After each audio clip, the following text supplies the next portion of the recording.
பிரியமானவர்களே, இயேசுவின் நாமத்தினால் உங்களை வாழ்த்துகிறேன். யாக்கோபு 2வது அதிகாரம் 13வது வசனம், ஏனென்றால் இரக்கம் செய்யாதவனுக்கு இரக்கம் இல்லாத நியாய தீர்ப்பு கிடைக்கும், நியாய தீர்ப்புக்கு முன்பாக இரக்கம் மேன்மை பாராட்டும். இந்த இடத்துல நம்முடைய வாழ்நாளில் இரக்கத்திற்கு எவ்வளவு முக்கியத்துவம் கொடுக்க வேண்டும் என்று பார்க்கிறோம். இரக்கம் செய்யாதவனுக்கு இரக்கம் இல்லாத நியாய தீர்ப்பு கிடைக்கும். குடும்பத்தில் நம்ம பிள்ளைகள், நம்ம குடும்பம், அதுல இரக்கம் இருக்கும். சில குடும்பங்கள் அது இருக்கிறது இல்லை. நிச்சயம் குடும்பத்தில் இரக்கம் இருக்கணும், இரக்கம் பாராட்டணும். அதை அடுத்த சர்க்கிள் வருகிறது, நண்பர்கள், உறவினர்கள். இரக்கம் பாராட்டுவது சில வேளைகளில் குறைவா இருக்கிறது. ஒருவேளை உங்க பலத்தில் உங்களுக்கு இரக்கம் காட்டக்கூடிய ஒரு சூழ்நிலை இருக்குது. நீங்க இரக்கம் காட்டல, இரக்கம் செய்யாதவனுக்கு இரக்கம் இல்லாத நியாய தீர்ப்பு கிடைக்கும். ஒரு சிலருக்கு நீங்க வேலையை கொடுக்குறீங்க, அந்த வேலையை சூப்பர்வைசர் பண்ற லெவல் இருக்கிறீங்க. ஒரு அளவுக்கு தான் அவங்களால ஒர்க்லோடு எடுக்க முடியும். ஆனால் உங்களுக்கு தெரிந்தே அவர்களை மிகுந்த இரக்கம் இல்லாதபடி நடத்துறீங்க. ஒருவேளை சில பளுவை ஒரு சிலருக்கு அதிகமாக கொடுக்கிறீங்க. இல்ல ஒரு சில இடத்துல இரக்கத்தின்படி சரியான முடிவை கொடுக்கணும். தலைமைத்துவத்தில் இருக்கிறீங்க, சரியான முடிவெடுக்கணும்.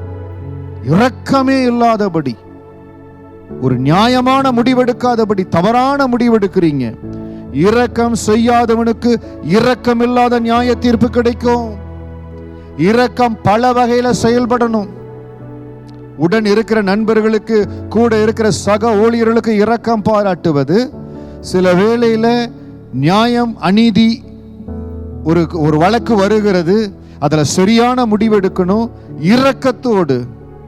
சில வேளையில் சொல்றாங்க பாருங்க, நெஞ்சில ஈரமே இல்லாம இப்படி ஒரு முடிவை கொடுத்துட்டாங்க. அவங்க மனசாட்சிக்கு விரோதமா இப்படி பேசிட்டாங்க.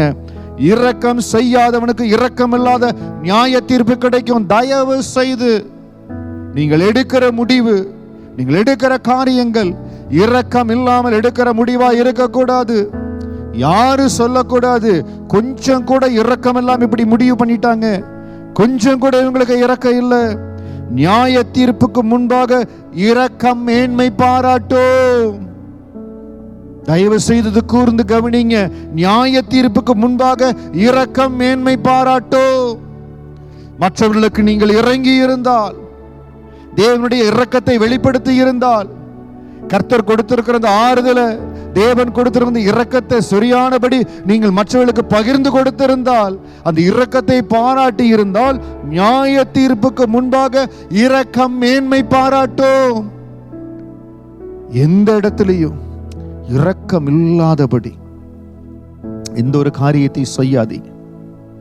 குடும்பத்தில் எல்லாருக்கும் இரக்கம் பாராட்டுறேன், நண்பர்களுக்கு இரக்கம் பாராட்டுறீங்களா? உங்களை நம்பி இருக்கிற மனிதர்களுக்கு இரக்கம் பாராட்டுறீங்களா? நிறைய நேரத்தில் நம்பி நம்பி வார்த்தையை நம்பி இருக்கிற ஜனங்களுக்கு இரக்கம் காட்டாமல் போகிற தலைமைத்துவங்கள் உண்டு. தயவு செய்து நீங்க அப்படி இருக்காதீங்க. என்னுடைய கெப்பாசிட்டியில, என்னுடைய பலத்தில் என்னால முடிந்த அளவுக்கு நான் தேவனுடைய இரக்கத்தை வெளிப்படுத்துவேன். ஒரு பேசிக், ஒரு அடிப்படை இரக்கத்தோடு நடந்து கொள்ளுவே. அப்படி நீங்கள் இரக்கம் செய்பவர்களாக இருந்தால் நியாய தீர்ப்புக்கு முன்பாக இரக்கம் மேன்மை பாராட்டும். அந்த இரக்கம் உங்களுக்கு மிகுந்த ஆசீர்வாதமா இருக்கும். ஆக எல்லா இடத்திலையும் தேவ இரக்கத்தை மனதில் வைத்து, தேவ இரக்கத்தின்படி இரக்கம் செய்யாதவனுக்கு இரக்கம் இல்லாத நியாய தீர்ப்பு கிடைக்கும். நான் இரக்கம் செய்வேன், எல்லாருக்கும் என்னால் முடிந்த அளவுக்கு அந்த இரக்கத்தை, தேவ இரக்கத்தை வெளிப்படுத்துவேன்.